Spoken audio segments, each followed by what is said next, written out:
Yo no soy un historiador de Moreno, soy un admirador de Moreno, quizá ¿por qué? Me he planteado eso, tal vez porque tuvimos, salvando las gigantescas distancias, un origen común, porque yo, como ustedes oyeron, soy paleontólogo. En ese pueblito de Ingeniero Jacobacci nacieron juntas, a la luz de los primeros hallazgos de fósiles, y del nombre Huahuilnilleo y Carrelafquén y todos los nombres mapuches que había en la zona, nacieron las dos vocaciones juntas.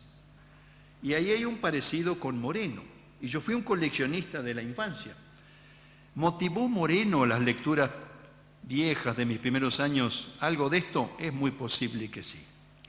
Yo tenía una gran admiración, envidiaba lo que él pudo conocer, Moreno, en su tiempo, todo lo que había alcanzado a vivir de los viejos pueblos indígenas, etcétera, de los territorios vírgenes que había transitado. Y eso moldeó seguramente parte de mis inquietudes, que se mantuvieron más o menos variando el énfasis de un platillo al otro de la balanza. Aquellos años, Moreno de a caballo, todo el tiempo, con indígenas, con vaquianos indígenas. Vio todo lo que vio, hizo todo lo que hizo. Y realmente es admirable que para ese tiempo ese muchacho criado en Buenos Aires haya podido hacerlo. Coleccionista, geólogo, entonces antropólogo. A Moreno se debe, como tal, el rescate de los llamados cráneos negros de la laguna del Juncal en la boca del Río Negro. Hoy sabemos que pertenecen a viejas razas, láguidos, fuéguidos, decimos en la clasificación raciológica, pero los llevó a París en el 80 y fueron tan célebres que la Patagonia empezó a hacerse conocida, yo diría, desde el punto de vista antropológico, gracias a esa premonición, ese viaje de Moreno, ¿verdad?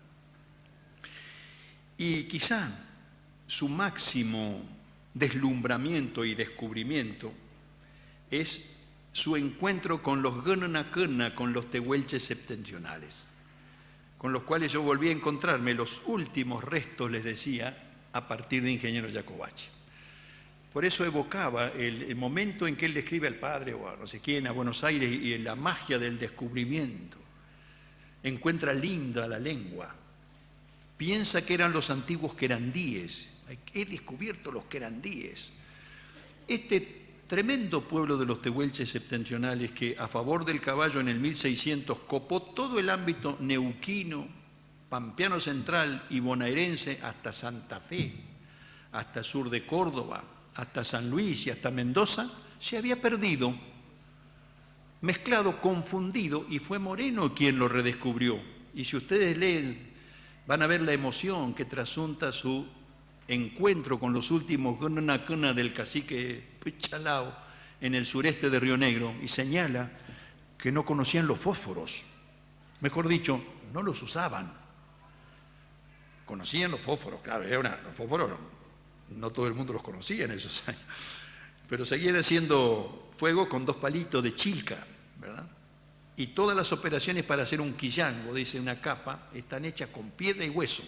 No usaban ningún artefacto de hierro. Entonces dice, me encuentro con el paleolítico, dice, con algo como la infancia de la sociabilidad humana. Porque además tenía una hermosa pluma. Moreno escribía bien, ¿no es cierto? Además fundó muchas instituciones y tuvo cargos públicos hasta el final, en que se ocupó con la niñez, etcétera. Y su más grande realización en ese sentido fue el Museo de la Plata, claro, ¿no? El Museo de la Plata lo soñó él hasta en lo físico, soñó hasta la decoración, el estilo. Y desde muy temprano, no solo fue coleccionista, grande coleccionista, sino que fue coleccionista para el Estado. Cedió inmediatamente sus primeras colecciones a la provincia de Buenos Aires, después el Museo de la Plata, una institución señera en el mundo. Fue hacia fines de ese siglo, del 1800, uno de los 7 más grandes, más célebres, más importantes museos del mundo. Por eso recibió uno de los 7 ejemplares de ese dinosaurio, el Diplodocus, que está en una sala ahí en yeso. Hoy ya sobrepasado por los tantos hallazgos de dinosaurios que se han puesto de moda vedette en el mundo, y a partir de Neuquén, ¿no es cierto?, precisamente, que es lo más rico ahora en dinosaurios de toda la Patagonia, ¿no?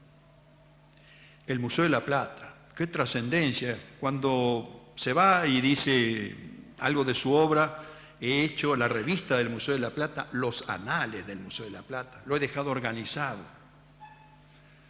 Es decir, el hombre de proyección hacia el futuro, que estaba abriendo la puerta a muchas generaciones de naturalistas, sobre todo naturalistas y de antropólogos también hoy en el Museo de la Plata, que es facultad, desde luego, y forma investigadores del más alto nivel. Dos palabras sobre el hombre, ¿no? Hombre de carácter, se lo define por ahí como hombre de empresa. Él todo lo transformaba en empresa. Había un problema, vamos a plantearlo, vamos a salir adelante, vamos a hacerlo. Hombre de carácter, chocó con Ameghino. Sé que muchos de ustedes son jóvenes en buena hora y no han oído hablar de Ameghino ya. Ameghino fue la más grande figura científica argentina, que es así que se exportó a todo el mundo. Fue la celebridad más grande que haya parido el mundo científico argentino en todos los tiempos. La gloria de nuestros premios Nobel no empaña, ahora que hay todas las tecnologías de difusión del mundo, lo que fue Ameghino en su época. Y hasta la época de nuestra juventud, decir Ameghino era sacarse el sombrero. Hoy algunos lo pronuncian Amegino, Amellino, se han perdido hasta los ecos de su nombre. Entre paréntesis, el año que viene se cumplen el sesquicentenario, 150 años del nacimiento de Ameghino. El hombre que escribió 20 tomos de obras completas y murió a los 55 años. De haber vivido 80, habría escrito 30, 40 volúmenes gigantescos. Las obras completas de Ameghino son una de las producciones científicas más grande, más abarcativa, más rica y más importante del mundo. De él disintió Moreno, con él discutió, se enfrentaron y después se amigaron noblemente, porque los grandes hombres pueden enfrentarse, pero no se ofenden, nunca. Luego se disculparon, intercambiaron flores y terminaron bien. Moreno tenía sus atisbos de picardía, además. Cuando desvió el río Fénix, ustedes conocen esa historia, él la comenta jocosamente, una picardía que de salirle bien cambiaba toda la base de la discusión con Chile. Cuando se presentó en Sulqui, en un terreno que el perito chileno decía que era fragoso, era montañoso, y él fue en Sulqui y acompañó al perito, al diplomático inglés, al mediador inglés, en ese Sulqui, y el tipo se dio cuenta inmediatamente del significado de eso, y lo aprobó. No dijo nada, porque era inglés, pero por dentro habrá dicho, pero qué tipo este Moreno también, ¿eh? Era un positivista finisecular, yo diría medio secular y finisicular. Esos positivistas, naturalistas casi todos, eran individuos que soñaban con una idea de progreso que estaba copiada, calcada estrictamente de Europa, sobre todo, y de los Estados Unidos, más de Europa que de Estados Unidos. La civilización occidental, privando sobre el bárbaro, el salvaje, todo lo demás. El salvaje para ellos era el retroceso, lo indígena era un mundo superado, que podría sobrevivir de algún modo incorporándose a los grandes bienes de la civilización. A esa filosofía de la época no escapó prácticamente ninguno. Y uno se plantea, ¿cómo es posible que tipos racionales, autocríticos, que leían, que es difícil tal vez sacudirse las modas de la época? Y si uno mira ahora, por ejemplo, ¿cuántos economistas hay que no sean liberales? Y yo conozco, creo que uno, me parece. Y hay algo como 7.500 en la Argentina, todos son neoliberales ahora. Es la moda que tan buenos resultados dio en América Latina y sobre todo en la Argentina, ¿no es cierto?, que nos llevó a este fantástico desastre. Y sin embargo, Los economistas no lo sacuden, los políticos no lo sacuden, salvo raras excepciones, que son las que yo precisamente suscribo, en nombre de ambos, pienso. Hay una diferencia en Moreno cuando plantea el modelo teórico del progreso, las estancias y sueña con los ferrocarriles, con el gringo que viene a poner el hombro y el indígena que queda ahí. Hay una diferencia fundamental en lo que alcanza a advertir cuando llega a esa su Patagonia querida y descubre lo que fue el resultado del primer momento del asentamiento de esos colonos europeos y todo lo demás, que no es como él soñaba, y lo dice.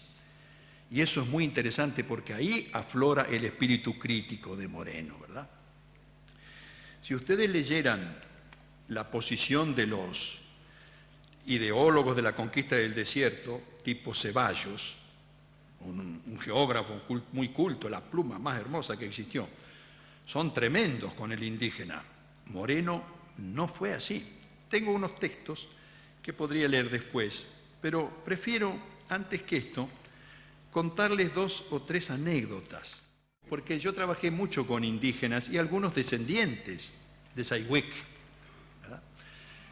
Mi máxima maestra manzanera de aquí del sur de Neuquén, aunque yo la conocí en Chubut, Carmen Nahuel Tripay, era sobrina segunda de Sayhueque, se crió en los toldos de Sayhueque, y su hermano mayor que él, Alejo Nahuel Tripay, contaba anécdotas interesantísimas, ambos contaban. Lamentablemente lo hacían casi todo en lengua mapuche, y entonces yo los traía al castellano todo el tiempo porque hablaban a la velocidad que se habla en mapuche. Ustedes saben que es una lengua que para hablarla bien se habla a gran velocidad.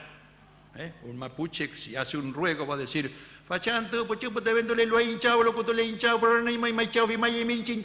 así. No se asusten, yo lo sé de memoria. Pero así es la lengua mapuche. Entonces, cuidado. Trayéndolo al castellano iban saliendo cosas como estas. Llegó Moreno a los toldos de Sayhueque, ¿no?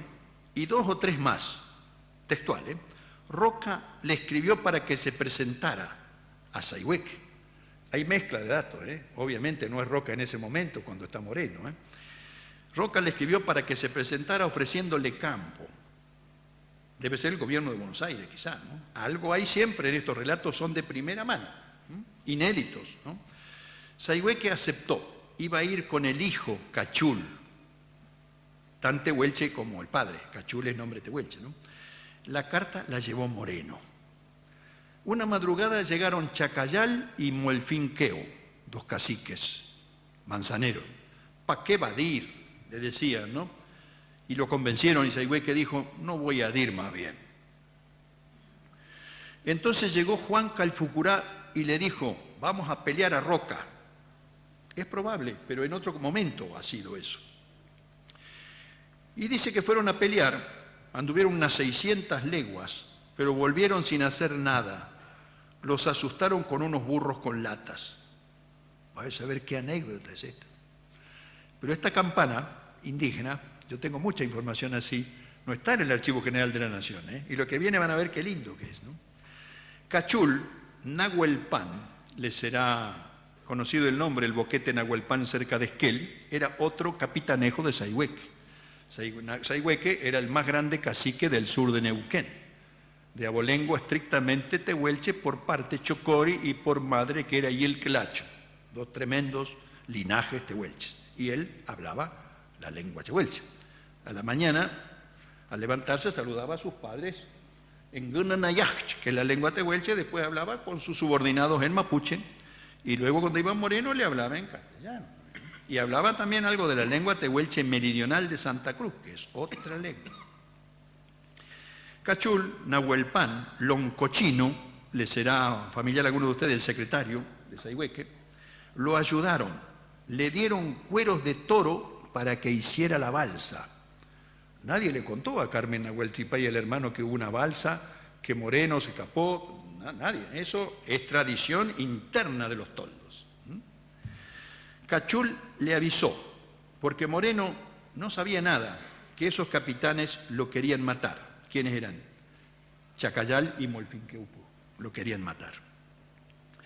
A Sayhueque no lo podían convencer de matarlo. Y les decían ellos, al fin a todos nos van a cautivar hijos, hijas. Entonces esos dos se ofrecieron para matarlo a Moreno y a los otros. Se hizo un camaruco, es decir, una fiesta religiosa, y un aucatragún. Aucatragún se llama la Junta de Guerra.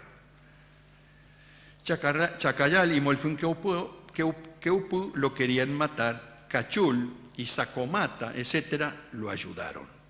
Sacmata es otro cacique tehuelche que fue célebre en Chubut, en tiempos del gobernador Fontana.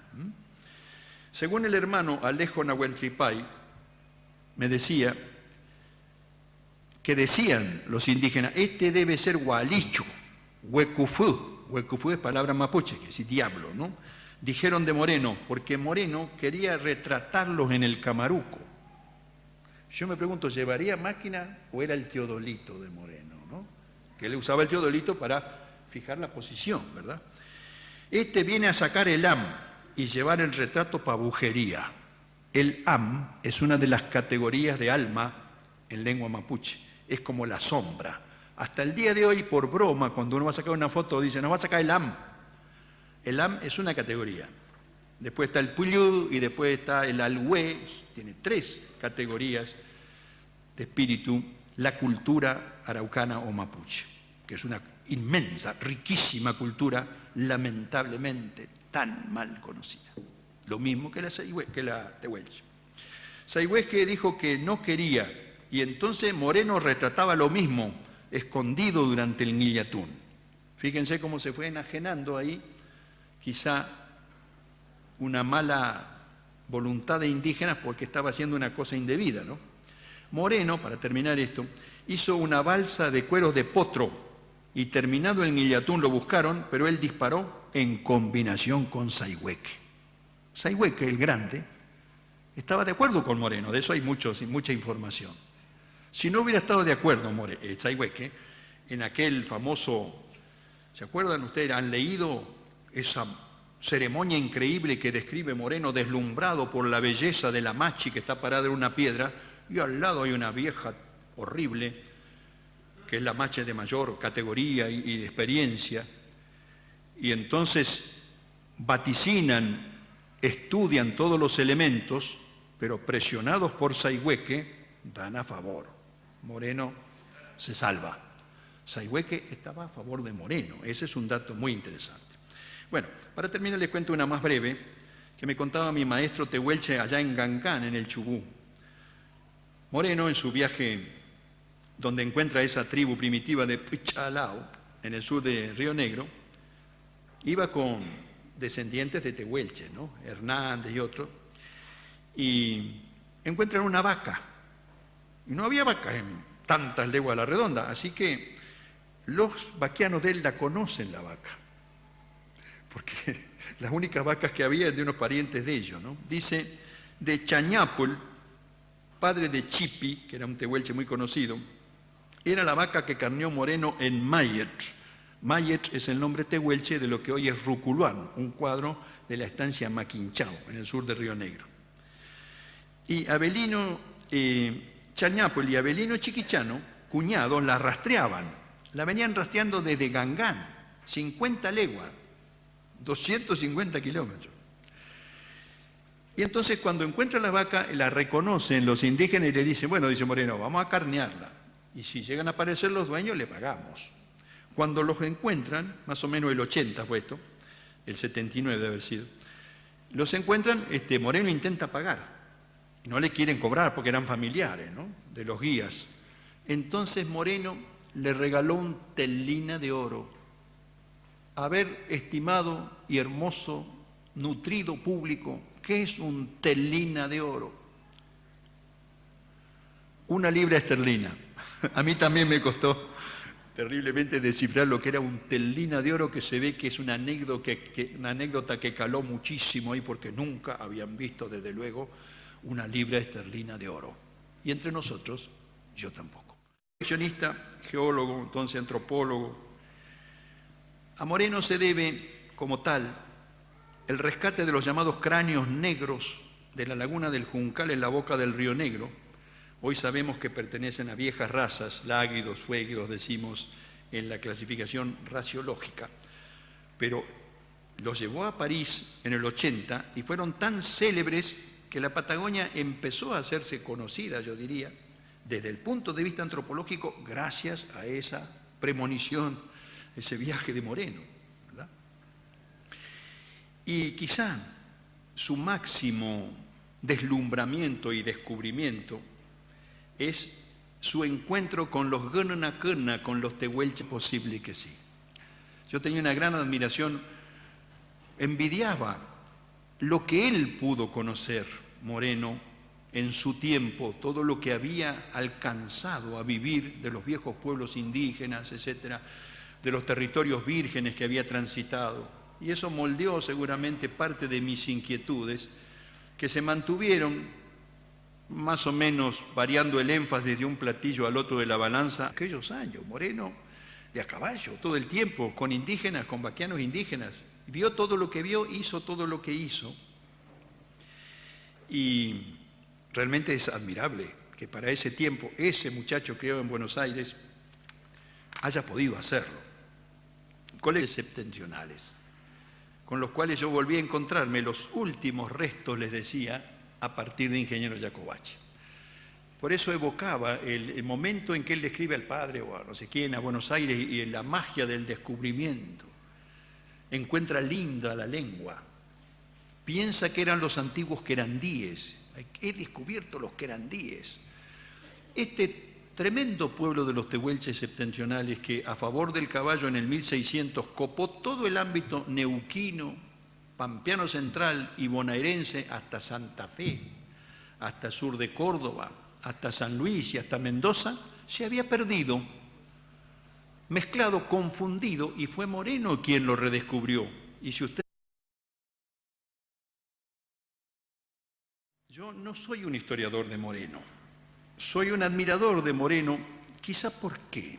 Me he planteado eso, tal vez porque tuvimos, salvando las gigantescas distancias, un origen común, porque yo, como ustedes oyeron, soy paleontólogo. En ese pueblito de Ingeniero Jacobacci nacieron juntas, a la luz de los primeros hallazgos de fósiles, y del nombre Guahuilnilleo y Carrelafquén y todos los nombres mapuches que había en la zona, nacieron las dos vocaciones juntas. Y ahí hay un parecido con Moreno. Y yo fui un coleccionista de la infancia. ¿Motivó Moreno las lecturas viejas de mis primeros años? Algo de esto es muy... Ustedes leen, van a ver la emoción que trasunta su encuentro con los últimos Gununacuna del cacique Pichalao en el sureste de Río Negro, y señala que no conocían los fósforos. Mejor dicho, no los usaban. Conocían los fósforos, claro, los fósforos no todo el mundo los conocía en esos años, pero seguían haciendo fuego con 2 palitos de chilca, ¿verdad? Y todas las operaciones para hacer un quillango, dice una capa, están hechas con piedra y hueso, no usaban ningún artefacto de hierro. Entonces dice, me encuentro con el paleolítico, dice, con algo como la infancia de la sociabilidad humana, porque además tenía una hermosa pluma. Moreno escribía bien.